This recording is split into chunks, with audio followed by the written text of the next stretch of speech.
yegsi na fay say facture moo ci gën a gaaw jëfandikoo lii dégg jàmm yónnee ak jot xaalis bu gaaw te wóor Kpay la waaw waaw Kpay de yegsi na askan bi kontaan na Sénégal am na ndam ndax doomu réew mi la Kpay daal mi moo wóor li ku ko yore dégg jàmm waaw waaw def ko sa téléphone ni man waaw waaw Kpay suñu gan gi yegsi na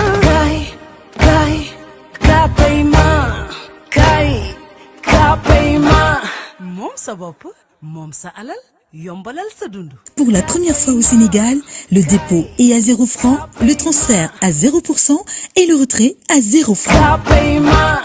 ku ne xam ne ne yàlla daa bind te yemalewul am na ñu matal am ñu matlewul waaye ba mottali amee ba léegi kenn sonnatul buur kattan di produit 100% naturel sans effet secondaire ñu defare ko li nga xamante ni moo di petit cola bisaab ak jinjeer ñoo ngi jàppale leen ci seen wàllu kattan ak seen wàllu wërgu yaram bu nekk jarna fi nguur ak keng ba ci kikirikiij waaye bii mooy seen buur di buur kattan ballonnement moo ci mën constipation faiblesse sexuelle diabète sinusite éjaculation précoce di joxe appétit sexuel teg ci itam day raxas sa biir ba mu set wecc wooteel gaaw ci 77 413 59 24 77 413 59 24 xar yëpp xar lañ waaye laadum da ciy gën te bu ñu nee góor ngóoraa tax.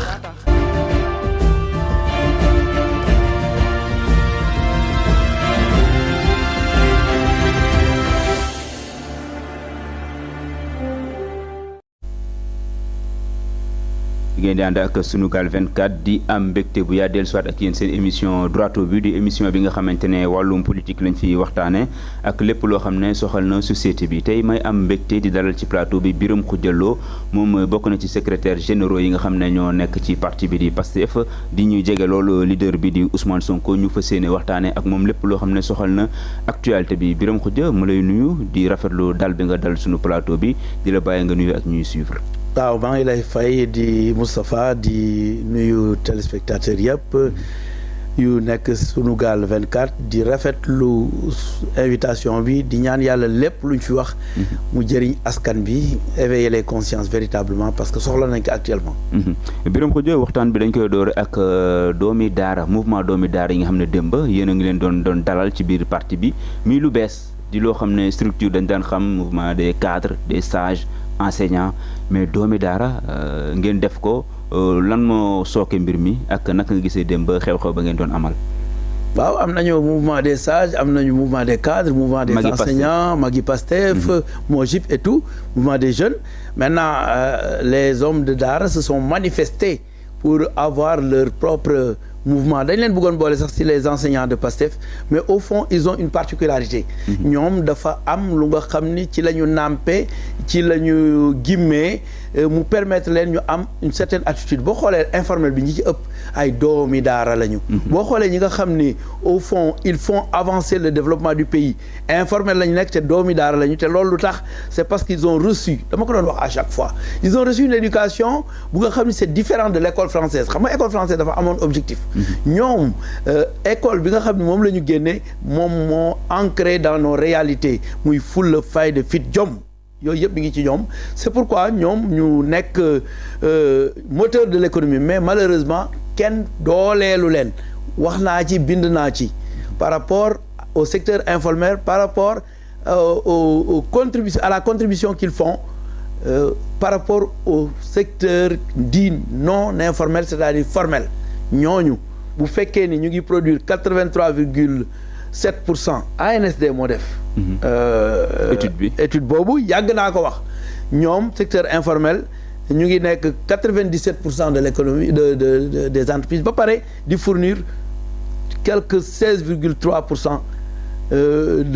du chiffre global total n'est-ce pas chiffre d'affaires total. alors loolu ça veut dire quoi ça veut dire que kenn fulaalu leen kenn faydaalu leen.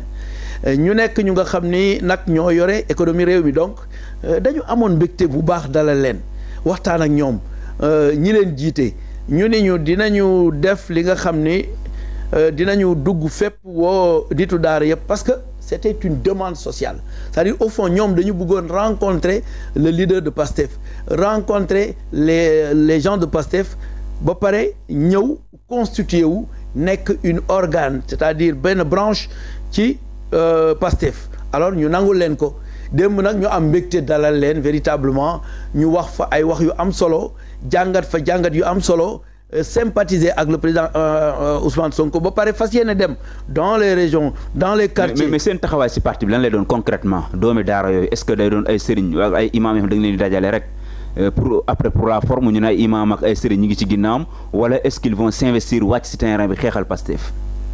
non seulement ils vont s'investir wàcc ci terrain bi xeexal Pastef mais ils vont proposer un programme qui va enrichir notre programme pour 2024 ba pare soumettre que les Sénégalais parce que ñoom dañu am wàll ci réew mi dafa am nu ñu taxawee ñun ñu bëgg changement am par rapport à ça parce que mënuñu quand même ay sëriñu daara ñu considérer comme ay nit à part nga xam ni enseignant bi moi je suis enseignant il est bien traité au fond par rapport à eux même si les enseignants souffrent ñoom ils souffrent plus alors loolu yëpp dañ ko bëgg éradiquer fexe ba joxaat leen cër bi ñu am ci biir réew mi donc dinañu liggéey ci programme waaye dinañu liggéey ci massification parce que dañu am seen ay moroom yu nga xam ni véritablement bëgg nañu ñëw dugg Pastef donc dañuy constituer un mouvement qui va enrichir Pastef et qui va se battre pour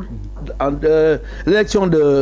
pour d'abord la candidature ensuite l'élection du président Ousmane Sonko en 2024 démb wax nañ que je crois que ils ont fait un discours énorme par rapport à ça. gis nañ discours bi kay fekk gis nañ discours dafa teewee waarante gi aaya yi di jógee fu nekk xadis yi di jógee fu nekk ñu ne est-ce que nag nekkoo leen di charmer ñi nga xamante ne mooy religieux yi nekk ci réew mi nekkoo leen ci opération bu et puis mu am beneen lecture bu ñu ci am ñu jàpp ne comme dañ leen di traité de salafiste bu ñu dajalee ñoo xam ne ci këru kilifa diine yu bëri la ñu bàyyeekoo est-ce que tamit c'est pas une réponse bu ñuy apporter ñooñu. bien ça montre tout simplement la vérité c'est-à-dire dëgg toujours day dem ba feeñ. démb gis nañ fa ñu sant Mbàkke gis nañ fa ñu sant Kunta gis nañ fa ay Laayeen gis nañ fa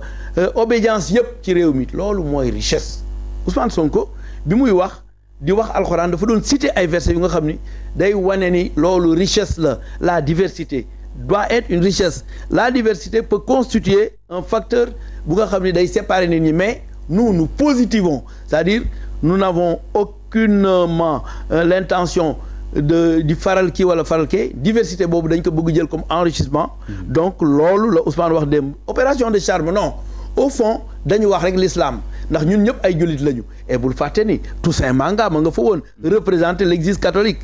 donc ça veut dire que c'est la diversité du Sénégal qui s'est retrouvée là-bas. kon doomi daara waa jàngu bi ci lañ bokk. waa jàngu bi ci la ñu bokk je crois que Toussaint Manga je le félicite en passant il a dit que nitu daara la. mais daara jàngu bi donc ñoom it ci nitu daara yooyu la ñu bokk donc moom daf leen représenter foofu ça veut dire quoi cette diversité est bien marquée et que c'est ça le Sénégal c'est ça même qui va amener la paix au Sénégal parce que nous sommes à la recherche de paix xam nga nous n'avons jamais prôné certaines choses n'est-ce pas on nous a acculés jusqu'à ce qu'on se prononce ci wolof dañu acculé ba ñu wax ni léegi œil pour œil dent pour dent. mais foofu sax laa bëggoon a duggee ci deuxième point waxtaan bi mooy appel yi nga xam ne këru kilifa diine ñi ngi koy def fan yëpp ñu génn daanaka ko ci am cérémonie rek loolu ngay wax dal jàmm ba démb li xew fa la ca Yoff Layeen di kaddu yi nga xamante ne kilifa gi di Mouhamadou Amine Laye yëkkati na ko jëmale ko ci Ousmane Sonko noo ko jàngatee ñu bëri journée tey xëy ne le porte-parole du khalife sermonne Ousmane Sonko est-ce que Ousmane Sonko a été sermonné? Ils n'ont rien compris et c'est des journaux que je ne comprends pas. Je n'ai rien contre ces journaux-là, mais véritablement ma lecture personnelle c'est pas que daf ko sermonné. C'est-à-dire au fond bu daay dee jóg ñoom seen rôle mooy fay daay ji wax ki ñu mën a waxal parce que attention bul fàtte ni kilifa diine yi waxtaan ñu ak président Macky Sall wax nañu lu nekk mais souvent dafa mel na dëgër bopp daf ci am. Parce que boo xoolee en 2021 lorsque les événements bi événements yi amee lii xew mooy xale yi demoon nañu ba fippu ni dañuy taxaw dañuy dem palais et tout ça. mais bi xalifa diine yi wootee wax Ousmane Sonko wax M2D ñun dañu d'accord di xale yi nañu dal. bi loolu amee ñoom tamit ñu ne dinañu wax ak sawaay mooy Macky Sall président Macky Sall ba nga xam ni dina bàyyi li muy def c'est-à-dire acculer opposition bi bëgg ko réduire à sa plus simple expression comme ni mu ko waxee bëgg bëre waaye di tànn ku mu bëreel yooyu yëpp ñun dañu yaakaaroon ni génn na ci parce que Sénégal foofu la commencé woon am jàmm mais tey jii dañu sulliwaat ay mbóot sulli affaire Adji Sarr nga xam ni ñëpp xam nañu complot la sulli yeneen yu nga xam ni c'est banal ay affaires yu nga xam ni du dara doo ko gis ci benn réew mosul am sax Sénégal tey ñu sulli ko pour mettre les bâtons dans les roues à Ousmane Sonko loolu dafay indi fippu dafay indi mer dafay indi xeex dafay indi jaamaarloo te loolu ñu bëgguñu ko moo tax bi ñu gisee ni ñoom ñu ngi acculé di wax on a prononcé li Ousmane Sonko wax keroog mu mel na nag ñu ngi jëm ci jaamaarloo loolu tax sëriñ si dañuy wax ak Ousmane ni ko Ousmane mu ne ñu ni ko yow bu ñu la ñaanee di nga dalal man li ñuy wax yëpp foofu laa ko jëlee mais jëmeewu ma ko si ay sermoné parce que mbir mi dafa am ku yore doole te doole ji amu ko moi je le dis dañ la jox police jox la gendarmerie jox la force armée jox la suñu xaalis pour nga indi jàmm ci réew mi pour nga indi dal ci réew mi parce que les forces de défense ñoom dañuy nekk foofu sécurité lañu pour képp ku amul sécurité ñu assurer sa sécurité ñu ngi leen di nuyu en passant ce qui s'est à Kër Massar li fa xew gis nañ ko nga xam ni gendarmes ils ont été très professionnels ils ont encadré la manifestation bien que amul na ay nit yu dul jeex wante ànd nañu ak dal superviser manifestation moom jeex loolu la ñuy xaar ci mais dañuy des si woote jàmm jooju est-ce que ñoom jàppuñu ne fi ñu toll nii Ousmane Sonko am na ci wàllu bu rëy woo xam ne su ko bayee jàmm jooju dana yomb ci Sénégal wala dana fi sax Ousmane Sonko man ni ma ko gisee li mu war a bàyyi na ko mooy nekkul di woote ay moom dañ koy acculer mais gat sa wéy xam nga nit kii boo ko acculer ba mu sës day fépp taxaw ni la boo ma dóoree ma fayu dóor fayu la wax mais waay nañu wax kii dóor mu bàyyi dóor kenn santu ko pour muy dóor opposition bi kenn santu ko pour muy créer ay dossier kenn santu ko pour mu jël justice def ci loxoom Ablaye Wade da ngi fi woon moom lu mu waxul Ablaye Wade da ko fàtte audio yaa ngi fi vidéo yaa ngi fi mais est-ce que Ablaye Wade s'est comporté de cette manière jàmm ji Macky Sall moo ko yore Ousmane Sonko mi ñuy dóor mënul yor jàmm gi ñun man waxuma Ousmane Sonko man ku dal ci Ousmane Sonko dinaa taxaw défendre ko sur tous les plans. mais façon bi ñu koy défendre tamit est-ce que am na proportion yi respecté nañ ko. attends bu fekkee ni ñoom ñëw nañu yabal pour ñu jàpp Ousmane Sonko man damay taxaw ni kenn du ko jàpp xale yi loolu la ñu wax man dama ci bàyyi sama bakkan il faut que Sénégal ñu teg ko ci yoon keroog ils ont fait une chose bu nga xam ni je le soulignerai un peu partout mooy bi ñu demee Mbacké man tiire nañu ci suñu oto bi ñu nekkoon man ak Toussaint Manga ak Ayib Daffé le député ak ay kilifa parti bi am oto bu ñu bind police parce que léegi mënatoo différencier sax ndax auto police la wala du auto police en tout cas bind nañ ci police parce que dafa am ay nervi yu nga xam ne fu leen neex la ñuy dugg oto bi daf ñu topp tiré à bout portant ci vers arrière bi ba mu bët grenade lacrymogène bi dugg parce que man xaw ma kii dafa ni lacrymogène la kële ni bon grenade la xëy na grenade la parce que dafa dugg ci biir lakk sama costume ba wane nañ ko fépp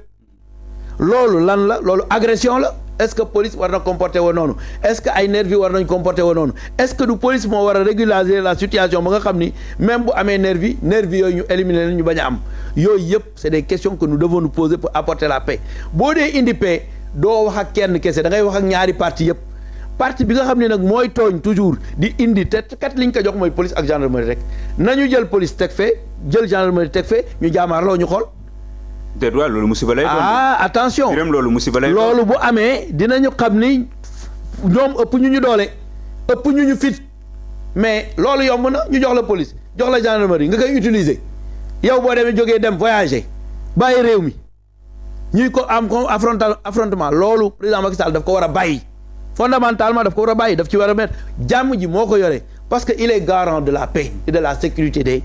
individus alors paix ak sécurité bu fekkee ne dañ la ko dénk da ngay xool yow waroo dóor da ngay xool ñaari ñuy xeex nga teqale leen ba pare da ngay jël posture supérieure te moom dafa jeexal ba pare war ba fii ñu toll waroon na jël posture supérieure mooy lan mu bàyyi ay njabootam organiser leen fexe ba ñu nekk ci jàmm parce que réew mi jàmm moo fi xaj ñun ñoo njëkk def appel à la paix donc on cautionne ñu ngi cautionner lépp lu nga xam ni nit a ngi koy wax mu jëm ci jàmm mais nag li ñu bëgg attirer attention nit ñi mooy jàmm ñaar a koy dox te ki nga xam ni moo ëpp doole ñu jox ko doole ji moom bu bàyyee dóor yi bàyyi xoqatal bi bàyyi réduire l'expression l'opposition à sa plus simple expression ñun dinañu bàyyi mooy lan. yéen tamit lan moo ci seen wàll su fekkente ne buñ ne leen du ngeen marche ngeen ne da ngeen di marche par force. attention le droit de marche a été consacré par la loi. waaye loi boobu nga ne moo ko consacré bu leen ko aayee ngeen nangu ci comme dëkku droit la ñu nekk kay. xam nga nekkuñu dëkk malheureusement nekkuñu dëkk droit loolu mooy problème bi. mais dëkk droit lañ nekk. xam nga lu tax nekkuñu dëkk droit. président Macky Sall bu ko neexee wëndal dem fu ko neex Khalifa Sall bu dee dugg biir Touba kenn du ko wax dara Ousmane Sonko rek la ñuy interdire c'est un problème 2 poids 2 mesures boo ko amee rek amatoo dëkk droit dem na Thiès moom def lu ko neex dem na Tamba fu ko neex lay def. au fond ñëpp xam nañ tournée yi c'est des tournées économiques man bi ma nekkee si ñoom laa leen yéen seen tournée yi te boobu maa ngi nekk Benno Bokk Yaakaar ma ne leen seen tournée yi c'est des tournées politiques c'est pas économique liggéey leen réew mi te ngeen bàyyi li ngeen di def je l'ai dit am ostracisme kenn faale ma et cetera ma dem nag ci sama famille d'origine c'est-à-dire fi nga xam ni foofu la principe yi ak valeurs yi bokke muy APE dëggu ak Pastef nga xam ni ñoo bokk lépp ñoo bokk principe ñoo bokk valeur na ma daan waxee changé wu ma ci dara ña nekkoon ci APS dëggu nag ñoom ñoo changé tey ba di waxee neneen kañu daawul xas ñu koy xas kañu doon xas ñu bàyyi ko ñooñu war nañ seetaat seen taxawaay Sénégal pour mu am jàmm il faut que nit ñi nekk ñu juste tegu ci dëgg ak dëggu démb dama kontaan ci daara bi ñu ñëwee ndax benn baat bu ñu wax ñaareel ba mooy dëgg ak dëggu mais loolu mooy réew même boo demee ba ci li xafoor li Touré waxoon par rapport à la religion mais loolu dëgg la ak dëggu ak leneen dëgg mooy suñu boroom ndax moom la bëgg boo dee def leneen lu bokkul ak dëgg yaa ngi jaamul nit loolu la ñuy wax c'est-à-dire man tey bu ma la yorelee sa sutura dëgg taxaw au lieu nga dem ci dëgg bi mooy li Ngagne Demba waxoon mooy li Ngagne Demba waxoon dama koy leeral au lieu nga dem ci dëgg bi nga dem ndax sa sutura ba pare loolu nekk fenn xamal ni yaa ngi jaamu leneen lu ñu suñu borom ndax suñu borom mooy dëgg. ok mais dafa am ñoo xamante ne dañu ne waa Ousmane Sonko liñ ko tuumaal di lu doy waa di yàqataan ak menace mu am ay kilifa ñoo xamante ne vraiment ñëpp ki ne ñu ñëw def benn mouvement di ko jàppale lan moo waral loolu tey ji mu njëkk ba kuñ mësaan tuumaal viol loolu lu ni mel da nga daan am jafe-jafe ñu bëri danañ la beddi am nuñ lay xoolee ci nu mel mais moom c'est l'effet contraire la ñu constaté lan moo waral loolu. xam nga lu tax xam nga commencement bi biñ ko jiiñee ñu bare ils étaient sceptiques l'islam dafa ni boo ci xamul dara nga maandu ci nit ñi daal di maandu mais mu am ay fait ki ka doon jiiñ nga gis que muy traîner ci tribunal bi sol yu nga xam ni kenn xamul lan la ku ñu violé di nga def noonu nit ñi am nañu xel alors de fil en aiguille ak audio yi ñu fi dégg ak MC Niass li mu wax ak juge yi ni ñuy doxale ak liñ ci dégg ci Mohamed Mbaye ak ñi ñu waroon woo ñu ku mel ne Mamour Diallo woowuñu ko ak Dior Diagne mañ ca cité yooyu yëpp dafa nekk sur la place publique ak surtout ki nga xam ni mooy docteur Alfousseyni Gaye nga xam ni dafa def un rapport médical alors ñu ni ko waaw yow di ko topp di ko xoqatal di ko dóor di mëkk otoom ba pare indil ko maletu xaalis ni ko changer lii waaye kooku ñu xam ni Ousmane Sonko comme ku sell la kon lañ koy waxul amul dara lu mu ca def nit ñi ñoo tiire seen kongo yi moo tax ndongo daara yi ak sëriñu daara yi ni kii dañ koy xeex comme ni ñu doon xeexee yonent yàlla Yunus c'est-à-dire ni ñu doon accuser yonent yi noonu lañ ko accuser te ñun dinañ taxaw parce que dëgg fu mu. waaw mais Birame Khoudia loolu tamit est-ce que du yéegal niveau bi fu gën a kawe ni ñu doon xeexee yonent yi noonu lañ koy xeexee dañuy gis sax dégg yéen saa ngeen naan ku sell ki man maa mais foofu tamit est-ce que Birame Khoudia amu leen fu ngeen ko yóbbu foo xamante ne man maa ni ku sell est-ce que c'est pas exagéré xam nga lu tax ma ni ku sell si jamono suñu sëriñ si seen jamono dafa am lu nga xam ni dañ ko doon def ñu jël leen teg leen ku sell ki muy kiraama fi mu ne man dama jàpp ni kiraama bi gën a mag mooy ñu dénk la alal fu nga xam ni contrôle ku ñu fa contrôler jàpp la yow nga ni fukki dërëm kenn mënu la ko jiiñ ba pare ay nit ay entrepreneur taxaw ni man de contrôler na ma keroog laa dégg sëñ boobu muy wax man de contrôler na ma waaye doy na waar kii kenn mënu ko corrompre am ku ni démb Sëriñ Baara wax na ko ñun ñëpp ñu ree mais man dama ciy jàngat lu bare dafa ni tubaab bi dafa ñëw di ko fay 30 millions ni ko xeexal Ousmane Sonko Sëriñ Baara yow 30 millions lañ la jox man liñ ma jox est-ce que matul 10 fois ça. yow mi oui man Birame Khoudia Lo maa ngi jàkkaarloo ñoom di wax. pour nga bàyyi Ousmane Sonko. pour nga bàyyi Ousmane Sonko ak oto yëpp ak ay proposition pour nga liggéey nangam ñu installé nangam ci Sénégal. yaa fay nekk directeur technique ba transformation de rail waa Bakou maa ngi leen di nuyu proposé nañ am na yu bari yu am. ñu proposé la ko pour nga oui bien sûr yooyu yëpp pour nga écarté wu ci Sonko. ñu déjoué que xam ni lii la ñu jël dossier ba dem jox Sonko ni ko Ousmane mu ne ma ne ko xoolal lii c'est-à-dire yooyu daf fi am bu ko defee da ngay xam ni ñii nekk ñu ci dëgg li ñu bëgg mooy di jënd ay nit te loolu moom la sëriñ daara yëpp sentir nee na sëriñ Baara nee na kooku ko jox 30 millions ni que dañuy commencer rek après ñu continuer xeexal pour mu génn lu jëm ci mbir pour mu xeex Ousmane Sonko sëriñ Baara ni ko waaw yow nit ko xonq nga tubaab nga man dama xamul lu sa yoon yow kat wax dëgg yàlla sëriñ Baara nee na mu ni ko man c'est le seul ku nga xam ni moom a mos a contrôler man kenn du ma contrôler moom bi mu ñëwee sama entreprise dafa ni daf may contrôler def liggéeyam normalement mu ni ko kooku wérul ñu ni ko ñooñu nag la ñu bëgg au Sénégal parce que bu ñu ko defoon ba léegi les riches ne vont pas continuer à être de plus en plus riches et les pauvres nekk ci ndóol di ca dee donc looloo tax ñu fonk ko moo tax ñu ne ku sell ki loolu kiraama la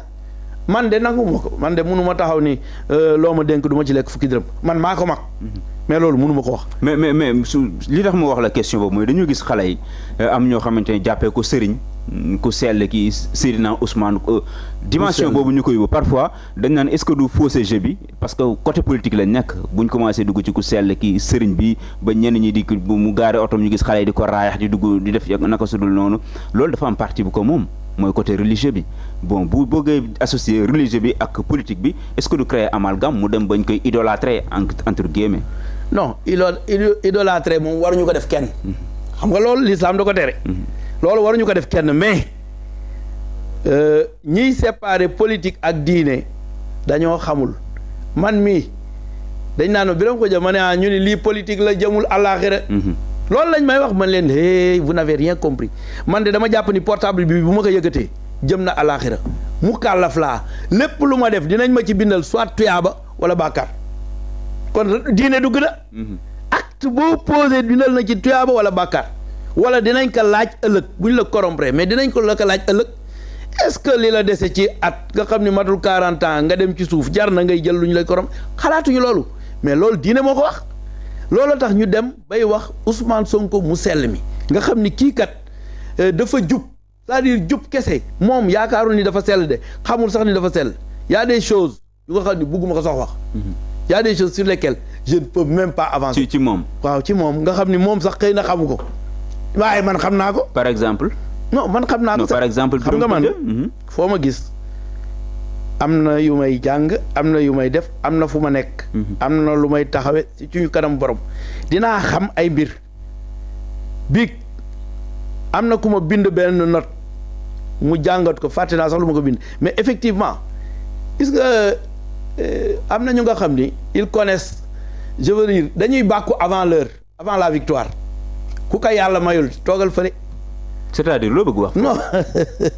nañ yem parce que man comprendre ma yaa ngi wax di ma cax bul cax sénégalais waxal ñëpp xam li nga bëgg a wax. dama ni la képp ku nga xam ni munoo bàkku avant la victoire am na yu nga xam ni waroo ci dugg dafa am ñu nga xam ni ils resteront toujours sereins mooy ñiy bàkku avant la victoire ils resteront toujours sereins parce que suñu borom dafa leen may je ne suis même pas sûr que Ousmane xam na loolu mais am na ñu xam loolu donc loolu moo tax ñu war a savoir raison garder am na ku ma ni dara du fi tàkk dara du fi tàkk. dara du am ci réew mi. dañuy fo. am na ñu nga xam ne tiit nañu. nit ñi bokkuñu ku nekk ak la yàlla may. c'est vrai. maa ngi nuyu en passant Khadim Rasoul Thiam. professeur waaw. di ko wax ni que. na def attention nag ci Ousmane. na def attention. lu tax dimension yi muy wax yëpp xam naa ko. ndax kii dafa sell attention dafa am loo nga xam ne lan la professeur wax loo xamante ne lu la gêné sama xarit la lu mu wax lu la gêné dafa ni ñaar ñi ñar a taal réew mi ma ni professeur bul wax ñaar ñi war a taal réew mi neel ki war a taal réew mi gis nga problème bu amee da ngay gis fa problème ba nekk nga wax que neele hey Macky Sall mu ne nga ni ko mënoo def 3e mandat man professeur maa ko wax loolu mooy wax waaye ñaar ñi war a taal réew mi kii toog këram ñu koy jël si di ko accuser ay affaires yu bénévole yu dul dara am ay complot yow nga gis ko professeur ñëpp gis ko nga taxaw nga ni ñaar ñii bind gis naa ko mu bind ko ci benn journal je ne suis pas d'accord je suis désolé te bés bu ñu bokkee plateau nañu invité plateau. dama lay boole professeur de. professeur sama gain la de. c'est ça que je veux. dama koy d'ailleurs moom loolu la bëgg. loolu la bëgg waaw baax na dinaa ko démarcher su ma jógee dinaa ko. voilà dinañu boole ñu waxante dëgg. parce que dëkk bi fokk ñu taxaw di waxante dëgg. xam nga àddina lan moo ko yàq te mi ngi ci lislaam wax nañ ko. boroom xam-xam bu jëfewul ni mu war a jëfe kooku ku xamul dara sax ka gën. waaw boroom xam-xam bu saay-saay musiba la ci réew kooku xamul sax gën nañu moytu loolu parce que au fond boo xoolee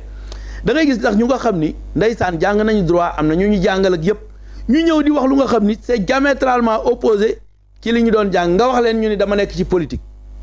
ci diine la ñu nekk nañu xam ni lu ñu wax fii dinañ ko wax ci suñu kanam borom. ok am na beneen dossier boo xamante ne bu njëkk bi brossé nga ko mooy bu aji soxna soosu di Adji Sarr bi ci topp mooy bi nga xam ne moo soxal Mame Mbaye Niang tiitoo leen ci Ousmane Sonko jaare fa bañ a dem ci élection yi. dafa ñuy reeloo. man daf may reeloo déet dina ma reeloo. dossier la de. du dossier. te bu ci jëlee sursis boo. xam nga lu doon du dossier. mu ngi noonu xam nga professeur ma dellu si professeur parce que dañu tase mu ne bu amee 3 mois on ne peut plus parler de sursis benn mu ne mi ngi ci texte de loi yi mu ne buñ ko attee benn yoon bu ko keneen waxaatee kenn mënu ko def muy sursis keroog tontuwuma ko ci télé bi parce que je n'avais pas le temps loolu mooy pays de droit. mais on n'est pas dans un pays de droit. malheureusement nous sommes pas dans un pays de droit. mënuloo wax ni tey professeur loolu yi moo nekk ci loi bi dañ koy appliquer mais am na yu bari ay jalgati rek la jël sa ku dugg ci dossier yi mais jalgati la dans un pays de droit ça ne se fait pas l'exécutif day def la muy def le législatif di def la muy def le judiciaire di def la muy def donc loolu mooy problème Sénégal problème dañu dem ba nekkatul un pays de droit nga xam ne dañuy jalgati yoon manifestement donc ne me parlez pas de texte ne me parlez pas de texte c'est pourquoi ce procès là nous nous attendons à du n'importe quoi mais nous n'allons pas l'accepter c'est-à-dire dañ ko dul nangu c'est-à-dire on va pas accepter que nit bind ci Mame Mbaye Niang bind ci livre nu ngeen def xeex déet defal ndànk nit bind ci livre ci Mame Mbaye Niang wax ca la mu détourné wax ca lañ ko épinglé rapport bi nekk fépp ju koy gis ñu instrumentaliser waa IGF ñu ni non du sax rapport nangam yooyu xam nga mooy nga jël li nga xam ni mu ngi ni kët lii micro la nga ni du micro boo xoolee sax dafa benn weñ la bu ñu yooyu du wax nañ ñu may jàmm il faut que ñu nekk ay nit yu honnête il faut que ñu ñame am fit lan la fii suñu borom moo fi nekk teraanga du tax ngay wax lu nga xam ni du dëgg nañu bàyyi ñàkk wax dëgg gi ci réew mi nañuy wax dëgg réew dëgg moo ko yore dëgg kay développé quand tu te situes pas dans la vérité mais comment tu vas faire avancer ce pays là. mais Mame Mbaye li mu lay wax c'est simple nee na moom na ko indi rapport rek. rapport coow loolu kay waru indi problème. non rapport bare na. moom rapport bi Birahim Seck defe naa indi na wax na ci rapport bi wala am na ñeneen ñu ci wax rapport bi am na ñu bari ñu ci wax ñu nga xam ni ñu ngi génn sax ay bribes de rapport dañu fa bëgg jaare porox ndollu fa daa di invalider candidature am loolu xam nga doon na possible kañ bu doon dañ nekk en 1954 xaw ma nga xam ni monde bi du yëg dara nous sommes dans un village planétaire et les gens nous regardent et tout ce qui se passe lépp lu xew Sénégal monde bi ñu ngi koy yëg congrès américain ñu ngi koy yëg waa France ñu ngi koy yëg boo gisee Inde ñëpp a ngi koy yëg te monde bi dafa am na mu tëddee kenn du bàyyi réew benn nit di ko yàq donc il est obligé de respecter la candidature de Ousmane Sonko il est obligé lui Macky Sall de ne plus se présenter pour un 3e mandat sinon fa lay jógee yàq carrière am yàq léppam alors que mënoon na génn de la plus belle manière bu ñu ragal Ousmane Sonko du gaynde Ousmane Sonko xol la yor. mais ni mu leen di xuppee nii. moom dañu yaakaar ni gaynde la ni mu leen di xuppee nii ku ne man su ma la wuutoo. waaw. dëgg de mooy am. dëgg mooy. non chasse aux sorcières est-ce que duñ ko njor. non amul chasse aux sorcières maanaam ñëw képp koo xamante ne Sall nga sant wala ku jege Macky Sall rek ñu jàpp di rëq ndigg li. rëq te defoo dara. loolu tamit est-ce que loolu ñun dinañ ko def rëq te defoo dara man kay li ma xalaat mooy nga def dara ñu baal la. ñu wax ak sénégalais yi baal la parce que sénégalais yi ñooy décider c'est pas Ousmane Sonko de décider même si le président de la République fayantoo gi loolu tamit tax nañu fi nekk ñemewuñu fayantoo bi nañu dalal seen xel wax naa leen que tey wax naa leen que ëllëg wax naa gannaaw ëllëg man landerneau politique bi ñi ma fi jege ñëpp am nañu bari tase ak ñoom nekk naa ak ñoom APR brosse naa ak ñoom dama ni gisuma fi ku fi gën a jub ku fi gën a baax xol parce que moi je fréquente Ousmane Sonko je le connais ku ko gën a baax xool nga xam ni pardon moom moo ci sut. et pourtant gars yi dañ ko jàppee ci ñàngalaan. mais loolu lañ yaakaar discours bu kii ils n'ont rien compris loolu lañ jàpp ils n'ont rien compris. moi je leur dis que bi boo ñu apaisé wu xam ni képp ku ñu xalaat mu wuti leen Ousmane Sonko wuti leen moo ëpp jàmm ci ñoom falaa ci yem. je te jure. dàqante du ci am ak. dóorante xam naa lu may wax. parce que l'objectif pour Ousmane Sonko mooy yow mii nga am koom mooy kee am koom mooy kële am koom. objectif Ousmane Sonko du nekk di tëj ay nit kooku dafa am ñu ko jago. otom bi ñu toj ca corniche ba vitre ba ak coow la mu jur procès ba mu doon wuyu ji di ñibbisi ñu mujjee ak yow yaa ngi woon ca convoi. maa nga woon foofu. loolu noo ko dundee. maa nga woon Mbàkke. dañu xewal di toj. xam nga toj nañu Mbàkke sànni mu toj oto Ousmane Sonko fii ñu toj vitre bi génne ko li ma ci wax lu leer la Ousmane Sonko moom moo xam après ndax dañ ko doon sauver dañ ko doon et cetera mais moi je dis que cet acte là n'est pas normal man rafetlu ma acte bu mel noonu police wala gendarmerie wala GIGN war nañu agir neneen war nañu mën a nekk ku nga xam ni dina dialoguer war nañ jël un temps pour pouvoir discuter avec les gardes du corps mais avec le chef de la sécurité de Ousmane Sonko am na ñu waxee ba nga xam ni dina wàcc ndànk ànd ak ñoom parce que xëy na dañu yaakaaroon ni image boobu kenn filmé wu ko parce que dañu pousse journaliste ba ñu dem ci biir lañ ko filmé ñu soog a koy def mais ça a été filmé de l'intérieur te loolu mooy li ñuy wax rek fii mu nekk kenn mënatul nëbb dara ñoom dañu yaakaaroon ni image boobu mais image boobu rafetul ci deru Sénégal ça a parcouru le monde et tout le monde a une mauvaise image de cet acte là. Finalement sax Ousmane Sonko li mu wax moo xaw a apaiser la situation parce que police wala gendarmerie GIGN bu ñu waxee ni ñoom dañu extirper noonu sous des ordres nga xam ni dara waralu ko alors Ousmane Sonko sax moo leen sàkkal lay war nañ ko remercier. mais Birame Khoudia dafa am ñu gis xew-xew yooyu amoon keroog ñu ne bu ñu jëlee Ousmane Sonko dugal ko seen camion bu blindé boobu yóbbu ko ba këram te dara xewul loolu day wane ne Yérim moo ko wax sax gatsa bi ñu doon wax moom. buñ ca duggee ci ñoom lay metti parce que seen leader réussir nañ ne ko coppet ci oto dugal ko ci yóbbu ko te dara xewul. kon ëllëg mën nañoo jàpp Sonko te dara du xew. man dama yaakaar ni objectif bi sax loolu la xëy na jàpp. dañ doon natt seen bopp. voilà dama yaakaar ni sax objectif bi loolu la xam nga Cheikh Yérim Seck na dem sëñ Baara Ndiaye jàngal ko c'est des intellectuels yu nga xam ni ils se croient intelligents mais c'est des idiots. non c'est des idiots j'ai écouté non amul xam-xam. yéen da ngeen di comparer da ngeen di jaawale. boroom xam-xam ak ku jàng am ay diplôme ba pare saay-saay yéen da ngeen di jaawale loolu boroom xam-xam dëgg mooy celui qui a la conscience nga xam ni effectivement du créer situation bu nga xam ni subconscient am day xeex ak moom xam nga boo dee fen sa subconscient na yaa ngi fenati de da ngay fen de li ngay wax du dëgg de loolu am na ñu ko mën a dékku parce que dañuy yaakaar ni te loolu dafay say wér-gu-yaram sax da koy wàññi nañ def attention nañuy wax dëgg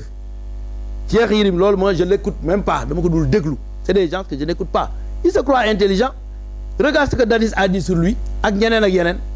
c'est des problèmes ñoom dañu yaakaar ni mën nañ nax Sénégal yi Serigne Bara na dem moo ko gën a yaru moo ko gën a jàng moo ko gën a ëpp xam-xam mu jàngal ko yar ak teggin non Cheikh waaw tamit non Cheikh Yérim moom kenn mënu koo naatable mais man dama ko naatable man li may wax xam-xam mooy xam-xam bu ànd ak Sëñ Touba wax na ko xam-xam bu àndul ak jub xam-xam ba amul solo c'est-à-dire ça détruit plus que ça ne construit man loolu boo fa eggee dafa naan amoo xam-xam parce que ki am xam-xam dëgg war na xam ni ëllëg dina jàkkaarloo. ñu revenir ci gatsa bi ndax nañ ko jëlee yóbbu ko këram noonu du phase test bu ñu réussir. foofu laa koy rectifier. Sénégalais dafa doy waar. nee nga coppet Ousmane Sonko yóbbu ko les gens attendent 1 heure de temps 2 heures de temps 3 heures de temps pour xam fa muy mujjee bu ko defee ñu soog a jóg s'ils croient qu'ils ont réussi le test ils se sont trompés. Ah bon su dee test la ils se sont trompés ah xëy na Birame Khoudia gi doon préparé di génn këram di génn. di duggaat ñu ne dañ ko yóbbu këram. di xool ñu daal ne waaw yóbbu nañ ko këram Ousmane Sonko daal di apaiser lépp ndax moom li ko soxal mooy lenn mooy jot ci Sénégal ci jàmm mën ko liggéeyaat ci jàmm wax ak ñi nga xam ne tey ñu ngi nekk di def lu nga xam ne waruñu ko def ñu raisonner leen ku ci am xam-xam ñëw ànd ak ñun liggéey réew mi dañu bëgg mu dox jeex na. fayonte bi xalaatuma ko je ne le pense pas quand je connais bien Ousmane Sonko wax naa ko Mansour Faye je lui ai dit vous vous trompez lourdement sur la personne moytu leen fayantoo du ci am. fayantoo mënut am Sénégal jàmm fi xaj parce que jàmm ci ngay mën a liggéey réew mi su fekkee réew mi amul jàmm mais yow da ngay fayante ci nit fekk sa jarbaat lay denc keroog wax naa ko Mansour nee naa ko yow moi quand on fait bu ñu defee dara lu metti Marème Faye mel na sama xol est-ce que du metti parce que sama rakk la ah. Mansour Faye nga ko wax. oui parce que man sama xarit la moom nekkoon nañ pédavin Marème Faye nekk foofu ca kër ga ñu ko fa doon fekk jàpp ko comme suñu rakk bëgg ko comme suñu rakk léegi bu ko dara dalee est-ce que dina du ñu metti c'est loolu mooy Sénégal dañu am ay mbokk fu ne Ousmane Sonko sëñ Moustine Diop moo ko jàngal wax na ko dem est-ce que xam na ni sëñ moom sax xamul ni sëñ Moustine boobu ci ci dafa bokk ak Abdou Majib Diop bi nekk foofu ca sanc ba mu xam ni kooku sama nijaay la donc ñun ñëpp a bokk. benn bopp la ah. benn bopp la mënuloo di fayonte ci biir ñuy xeex ce n'est pas possible et c'est ma position. mais damay ñëwaat si sa parcours Birame Khoudia nga bokkoon parti ak commissaire Keita.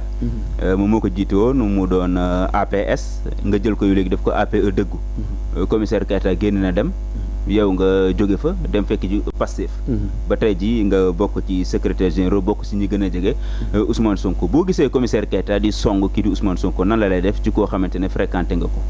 ay ree daf may jàpp d'ailleurs je le précise defe naa mi ngi may seetaan sama kanam lu tax bu ci toogee du song Ousmane Sonko noonu. mais Birame yaa ngi napp commissaire. non non non caméra bi ne d'ailleurs je le précise. non dama xam nga Ousmane Cissé defe naa keroog bi ñu jàkkaarloog commissaire Keita gars yi mën nañ ko seetaan. defe naa ni nii muy waxee nii du ko waxee waaw lu tax loolu parce que dama xam commissaire je le connais très bien. ànd nañu pendant 2 ans guddi ak bëccëg suba ak ngoon ñuy ànd boo dee ànd ak nit dina la nettali ay mbiram di nga ko nettali say mbir bi ñu dee ànd Dakar yëpp wër nañ ko fu ñu mos a taxaw dafay xas Macky Sall da koy xas bu nga xam ni man je n'ose pas sama yaram day daw mais d'un moment à l'autre wax naa ko ci émission nan la mën a changer.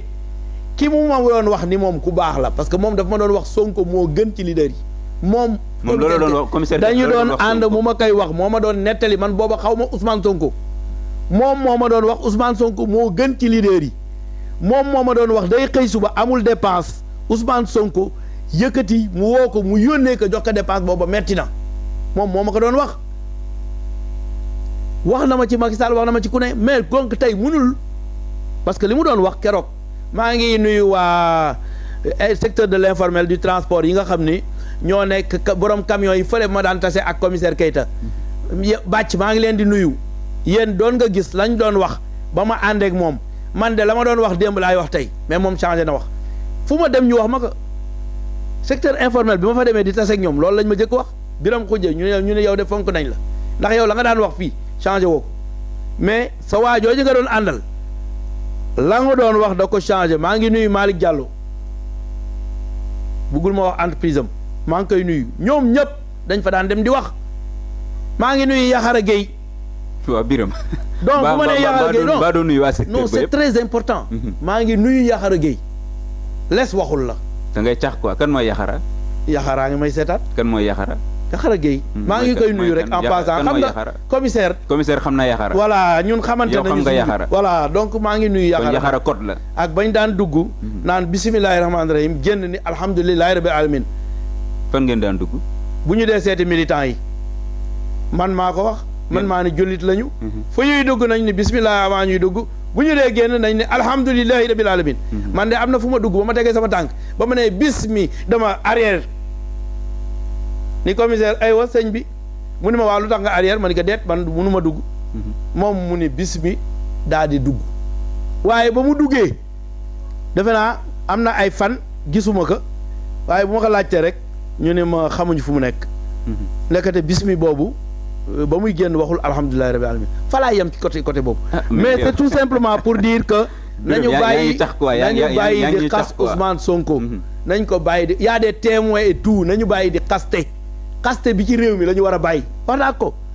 Barthélémy Dias daf ci génn ñun ñëpp ndaanaan lañu ñëpp xam nañ ni ndaanaan lañu wax naa ko commissaire xam nga ni yow ndaanaan nga man xam naa ni yow ndaanaan nga te yow xamoo ni ndaanaan laa parce que du ma ndaanaan man fu ñuy defee mbiru ndaanaan Birame Khoudia génn moom xam na ko donc nañu def attention. non mais Birame lan mooy ndaanaan commissaire ndaanaan la ci ndaanaan lañu de alhamdulilah rabbil alamin ndaanaan lañu. commissaire ndaanaan. yow tamit ndaanaan nga. déedéet bokkuma ci ndaanaan man ak Ousmane Sonko moom du ñu ay ndaanaan. waaw ñun moom ay idiot lañu du ñu ay kii lañu quoi mais du ñu ndaanaan waaw. ndaanaan lañu ndax xam nañu xamante nañu il faut faire attention moo tax xaste bi na jeex xam nga xajul suñu diggante. xam nga moi tey bu ma Makhoudia Keita dee seetaan nga xam ni sama jarbaat la sama doom la. bu ma Abdourahmane dee seetaan doom ci commissaire Keita. ñooñu ñëpp ay doomam lañu bu ma takkay fa dee seetaan bu ma Jacques dee seetaan Jacques nitu dëgg la Jacques nitu dëgg la. mi ngi ci camp bale moom. non dafay wax ni lii du dëgg. ndeysaan dafa metti sa papa nga ni lii du dëgg dafa metti je le félicite dafa nekk nitu dëgg. waaw am na ñu nga xam ne il préfère se taire Jacques ne se taira pas. mais lan ma waral loolu pour yow cong yi ak ni muy taxaw position yoo xamante ne sax ñi nekk ci nguur gi daanaka. extrémiste foo leen gisulee moom moo fay taxaw. extrémiste parce que il pense que parce que moi je ne mets pas de gants hein. Il pense et il me l'a dit et mun nga ñu invité que Ousmane Sonko dafa inspiré wu ci moom pour am notoriété bi mu am parce que moom dañ ko dàqoon Ousmane Sonko l'a fait exprès pour ñu dàq ko moom tamit. C'est du n'importe quoi, il n'a pas compris. Ousmane Sonko ne peut pas faire exprès pour ñu dàq pour suivre l'exemple de loolu la xalaat quoi moom dans son entendement loolu la xalaat Thierno Diop a ngi may dégg y a des autres avec qui on s'accompagne xamante nañu ñoom xam nañu maa gën a jege commissaire Keita ba pare am na lu bare lu ñu seq moo tax dama ni ko bàyyil Ousmane Sonko mi ngay attaqué je l'ai dit à plusieurs reprises s'il ne cesse pas moi je vais l'attaquer. Je vais l'attaquer parce que dama ci jaamu yàlla. est-ce que seen diggante kon jaaroo fa yàqu ci ñoo xam ne àndoon nañ bokkoon parti lépp. non yàquwul xam nga man li neex ci man mooy Tafa. li ma lay wax fii bu ma génnee ci biti moom laay wax alhamdulillahi rabbil alamin toujours ma wax ko ndeysaan keroog tase naag benn nit ci débat mu wax lu ko neex Ousmane Sonko ndeysaan bi ñu génnee. mu ne ma ndax du ngeen ma recevoir nañu bàyyi li ñuy def. du ngeen ma recevoir pour lan. pour ma dugg ci yéen. ah bon. pour ma dugg ma ne que ñun amul problème donc nañu bàyyi loolu nañu bàyyi di wax fii nga xam ni micro bi mooy lan mais micro boo fa nekkee waxal dëgg. man loolu laa xalaat. lii ma la wax nii bu ñu génnee avant ñuy commencer bi nga ma laajee waxuma la lii. moi je n'ai pas de problème par rapport à ça parce que dëgg mooy suñu borom boo nekkee ci dëgg yaa ngi nekk ci. suñu borom di ko jaamu boo wàccee dëgg yaa ngi def bàkkaar mais xalaatuñu nekk kan moo ñu yaral wax lu du dëgg parfois même si j'ai fauté je dis que j'ai fauté mu jeex devant la police devant la gendarmerie je dis la vérité. arrestation yu bëri ñuy nemmeeku jëm ci ñi nga xam ne ay jegeñaale Ousmane Sonko la ñenn ñi dem nañ ba plus de 50 de personnes yoo xamante ne ñi ngi ñu denc leen fan yi ñenn ñi ñu ngi ci diggante commissariat ak parquet ba naka nga ko gisee. waaw ñu ngi leen di massaw bu baax. projet bi moo demee noonu ñu ngi leen di masaw bu baax yenn saa yi am ci ñun ñu dem seeti leen man dem naa fa mais boo demee yow bi nekk si biti sax yow la ñuy yërëm ñoom il continue le combat ñoom dañ leen di wax yéen ñi nekk ci biti dimbali leen ñu ngeen continuer combat bi parce que nii ñuy def nii bu ñu génnee on fera la même chose parce que fi ñu nekk dañuy jaamu yàlla combat la bu nga xam ni dañu joxe suñu bakkan lii du dara ci ñun finalement da nga leen di yërëm. mais maa ngi leen di massawu seen njaboot yi maa ngi saluer sœuru Diop si boobu ñuy wax Mama Africa dëkk HLM maa ngi koy saluer yenn saa yi ñu wootante ma encouragé ko mooy sœuru Diop tey boobu ak ñeneen ñi toujours ñu ngi jéem a jokkoo ak ñoom di jokkoo ak seen famille yi pour waxtaan ak ñoom pour dalal seen xel parce que kasokat jombul kenn ki ka war a daw mooy ki nekkul ci dëgg. da nga sàcc wala da nga nar wala da nga agressé wala dara ñu yóbbu la waaye da nga nekk ci dëgg ñu yóbbu la ci kaso kooku ki la fa yóbbu moo am problème de conscience mais yow boo tëddee da ngay nelaw parce que man tant que je suis conscient je suis quitte avec ma conscience damay nelaw boo ma joxoon fii corrompre ma nangu ko bu ma tëddee du ma nelaw. ok dañ ñu yar. Birame Khoudia merci ma bàyyi la nga def ce mot de la fin. waaw ñu ngi profité donc de l'occasion di sant ñëpp di gërëm ñëpp di nuyu Soxna Bintu Rijal en Amérique di nuyu Khady Seck rakam di nuyu Kana Seck di nuyu ñëpp ñu nga xam ni véritablement ñu ngi ñuy suivre toujours di suivre Ousmane Sonko bëgg Ousmane Sonko lool ba toujours ñu ni ma nag lu tax est-ce que wax nga ma sama yóbbante ci Ousmane Sonko ndax man dama ko bëgg fu ma toll maa ngi ñaan man leen wax naa ko defe naa Ousmane Sonko dégg na loolu déggati ko donc nañu continuer ñaan yi ñu ngi leen di gërëm di leen sant maa ngi nuyu waa Parcelles bi ma dëkk di nuyu waa Saint-Louis du ma leen fàtte parce que fa laa cosaanoo di nuyu sama nijaay yi nekk ci sanc ba sëñ Moursid Diop boobu ak ñeneen ñi waaw parce que man foofu laa cosaanoo daara yooyu jàng nañ fa. donc ñu ngi leen gërëm di leen sant jërëjëf. waaw ma lay remercier bu baax a baax waxtaan bi amoon na solo trop di rafetlu kàddu yi nga fi yëkkati ak waxtaan bi ñu doon sekk di gërëm ñëpp ñi nga xamante ne ñu ngi doon teewee di gërëm tamit Mamadou Diagne moo nekkoon ci technique bi di leen jox rendez-vous suba incha allah ak beneen invité merci beaucoup.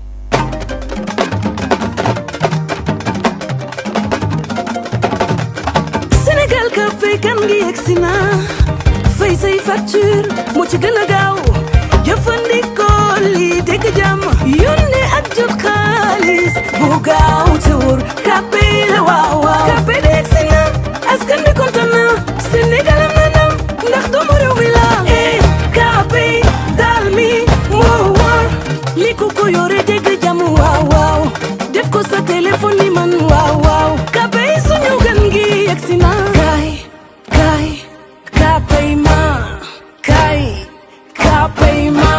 moom sa bopp moom sa alal yombalal sa dund. Pour la première fois au Sénégal, le dépôt est à 0 francs, le transfert à 0% et le retrait à 0 francs.